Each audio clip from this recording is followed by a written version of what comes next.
नमस्कार। स्वागत है आपका न्यूज लॉन्चर पर। मैं हूं अशोक वानखड़े। लेकर आया हूं आपका अपना कार्यक्रम द डायरेक्ट हिट। पहले सीज फायर, उसके बाद तुरंत 3 घंटे के अंदर सीज फायर वायलेशन, और उसके बाद भारत का मुंह तोड़ जवाब।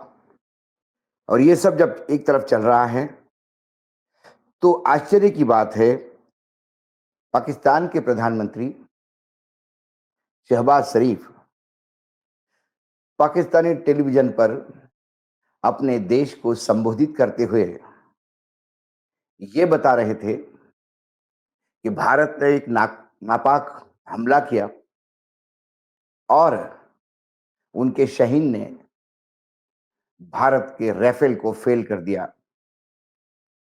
सब दूर हाहाकार मचाया पाकिस्तान ने। पाकिस्तान उनके ऊपर कोई भी हमला करता है तो उसका मुंह को जवाब देंगे। ये पाकिस्तान टीवी पे दिया हुआ उनका भाषण जब मैंने सुना तो मुझे दया आई पाकिस्तान के उस आवाम पर कि चंद घंटे पहले जो देश आईएमएफ के सामने कटोरा लेकर भीख मांग रहा था और भूखे मरने का वास्ता देकर आईएमएफ से पैसा लिया, उसके बाद सीज फायर के लिए अमेरिका राष्ट्रपति के सामने घुटने टेक सीज फायर करने के लिए सामने आए। भारत ने सीज फायर किया। इस सीज फायर का क्या, किस टर्म्स पे किया, इसके बारे में पहले ही हम विस्तृत में बात कर चुके हैं और कई सवाल उठा चुके हैं। और सीज फायर के बाद तुरंत भारत पे ड्रोन से हमले हुए और ये हमले होने की खबर जम्मू कश्मीर के मुख्यमंत्री उमर अब्दुल्ला ने दी। उसके बाद लगातार हर जगह से खबरें आने लगी। क्या भारत के पीठ में छुरा घोंपने का ये प्रयास था? क्या आईएमएफ से लोन लेने के लिए ये झूठ ट्रंप के सामने भी परोसा गया? कुछ खबरें ऐसी थी कि फौज ने वहां बगावत कर दी, कुछ खबरें ऐसी थी कि फौज सुनने को तैयार नहीं, इसलिए अटैक हुआ। लेकिन प्रधानमंत्री के भाषण ने दूध का दूध पानी का पानी कर दिया। इसका मतलब ना फौज ने वहां कोई रिवोल्ट किया, ये एक सोची समझी साजिश के तहत फिर एक बार भारत के पीठ में छुरा घोंपने का प्रयास किया गया। बार बार प्रधानमंत्री इस बात की गुहार लगा रहे थे कि भारत का हर जगह मुंहतोड़ जवाब दिया, लेकिन 22 अप्रैल को पहलगाम में जो नापाक हरकत की, भारत के शहरियों को जिस हिसाब से आतंकियों ने गोलियों से भुना, उसके रिटेलिएशन में भारत ने 10 दिन के अंदर पाकिस्तान के अंदर से जितने भी बड़े आतंकी के हेडक्वार्टर्स थे उनको उड़ाया। शायद विश्व में इतना बड़ा सर्जिकल स्ट्राइक पहली बार हुआ और इतने भारी तादाद में आतंकी मारे गए। उनके आतंकी के जनाजे को खंदा देता हुआ पाकिस्तान का आर्मी के अधिकारी बिलबिलाते रोते हुए वहां के आतंकी इस बात को दर्शाते थे कि वो वाकई आतंकियों का एक अड्डा था।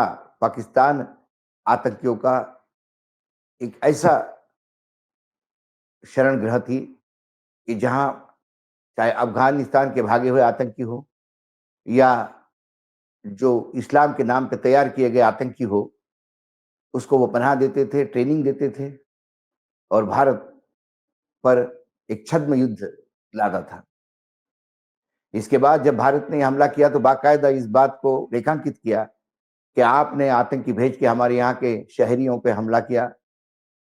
इसका रिटेलिएशन में, बदले में भारत ने आपके आतंकी ठिकानों को नष्ट किया।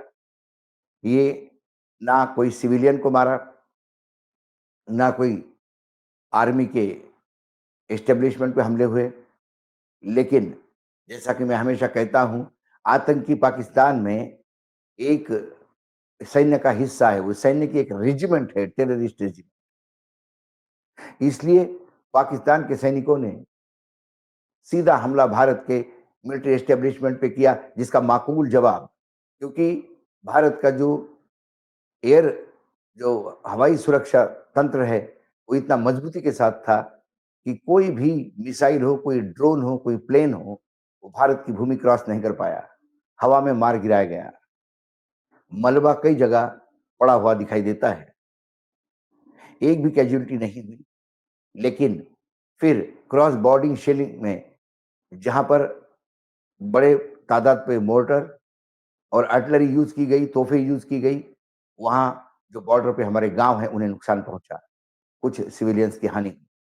उन्होंने जैसा ही पाकिस्तान ने हमारे मिलिट्री एस्टेब्लिशमेंट पे हमला बोल दिया, भारत ने फिर उनके मिलिट्री एस्टेब्लिशमेंट पे हमला बोल दिया और अंदर तक जाके उनके मिलिट्री हेडक्वार्टर तक जाके हमने बमबारी की और उनकी जो हवाई सुरक्षा यंत्रणा थी, उसको नेस्तनाबूद किया। थल सेना, नौसेना, वायुसेना, तीनों कमांड एक साथ मिलकर जब माकूल जवाब दे रहे थे और फिर कहा भारत ने कि आपने हमारे मिलिट्री एस्टेब्लिशमेंट पे हमला किया, हमने आपके मिलिट्री एस्टेब्लिशमेंट पे हमला किया। उसके बाद शहरों पे हमला करने का प्रयास किया, सारे हमले नाकाम हुए। एक भी शहर में ना कहीं बम गिरने की खबर है, ना कोई मिसाइल से हिट करने की खबर है। हाँ, मैं बार-बार कहता हूँ कि क्रॉस बॉर्डर फायरिंग में हमारे जो बॉर्डर के ऊपर के कुछ गाँव हैं, उन्हें ज़रूर कुछ नुकसान हुआ। लेकिन उसका माकूल जवाब भारत की फ़ौजों ने दिया। जब बिगड़ती हुई हालात और आईएमएफ में जो पैसे का जो लोन के लिए एप्लीकेशन था, उस पे सुनवाई होनी थी, तब ऐसा लगता है मुझे शायद उन्होंने इस बात का कहा कि हमें लोन दे दीजिए, हम ये आतंकी हमले भी बंद कर देंगे, सब बंद कर देंगे। और जो देश थे आईएमएफ के बोर्ड पे, उन्होंने भारत का साथ देने के बजाय पाकिस्तान का साथ दिया और पाकिस्तान ने पैसा मिलते ही अमेरिका के कहने पे, जिसने ट्रम्प साहब का खुद का ट्वीट था कि मेरे कहने पे रात भर नेगोशिएशन के बाद दोनों देशों ने संधि की है और अब कहीं से भी सीज़ फायर होगा, कंप्लीट सीज़ फायर होगा। लेकिन उसके बाद जिस हिसाब से रिटेलिएशन में हमले हुए, फिर भारत ने उसका जवाब दिया। लेकिन आज सारे सबूत सामने होते हुए भी ट्रम्प चुप है। सवाल ये है कि ट्रम्प चुप क्यों है? सवाल ये है कि सीज़ फायर वायलेशन के बाद क्यों फिर उनके ड्रोन भारत के विभिन्न शहरों पे मंडरा रहे थे? सीज़ फायर के बाद देश सोच रहा था कि चलो पाकिस्तान शायद सुधर जाए। लेकिन चंद घंटों में जब पाकिस्तान ने फिर अपनी नाकाब हरकत की, ये समय था कि उनको माकूल जवाब देने का। लेकिन पाकिस्तान के प्रधानमंत्री सीज़ फायर वायलेशन का ठीकरा भारत के सर पे फोड़कर ये बताते हैं कि हमारे राइफल फेल हो गए। अपनी फेल्योर छुपाने के लिए वो राइफल पे चले जाते हैं, जबकि राइफल ने जो कमाल करके दिखाया, वो शायद भारत क्या विश्व में कोई दूसरे विमान करके नहीं दिखा पा रहे थे, क्योंकि मैं बार-बार कहता हूँ, ये राइफल महत्वपूर्ण नहीं है, राइफल के चलाने वाले जाबाज पायलट महत्वपूर्ण है। भारत के पायलटों ने वो विश्व को दिखा दिया कि वो कोई भी, किसी भी शत्रु का मुंहतोड़ जवाब दे सकते हैं। लेकिन दुःख की बात ये है कि झूठ बोलकर अपने अवाम पे वो फँसाते हैं, सीधे अवाम को हिट कर रहे हैं, शांति संधि को हिट कर रहे हैं, ट्रम्प की मध्यस्थता को, जिसके तो खिलाफ भारत पहले से ही, पूरे भारत के लोग पहले से थी। हम खुद कह रहे थे कि भारत और पाकिस्तान के बीच में शिमला समझौते के तहत तीसरे आदमी की ज़रूरत नहीं है।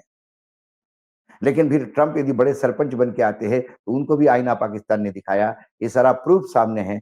समय के चलते देखना ये है कि अब ट्रम्प क्या करेंगे। समय के चलते देखना है कि विश्व के बाकी जो देश जिसने आईएमएफ में बोर्ड पे रहते हुए पाकिस्तान को ये बोल के पैसा दिया कि शायद वो आतंकी गतिविधियों से बाज आ जाए, वो भारत के खिलाफ जो एक छद्म युद्ध है उसको रोक दे। उसके बावजूद आईएमएफ का पैसा यदि भारत के खिलाफ उपयोग लाया जाता है, तो भारत उसका मुँह तोड़ जवाब देगा।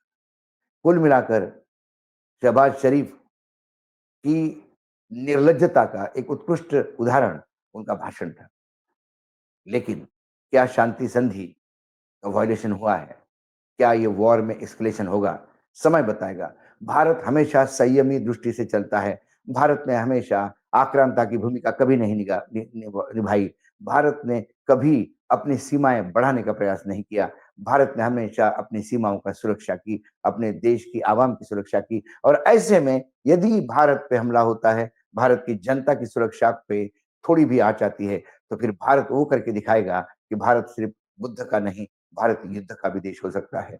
और मैं हमेशा कहता हूँ जब बुद्ध युद्ध पे उतरते हैं तो फिर उसका कोई सानी नहीं होता। आज डायरेक्ट हिट में इतना ही, कल फिर आता हूँ किसी विषय के साथ, तब तक के लिए नमस्कार, देखते रहिएगा न्यूज़ लॉन्चर।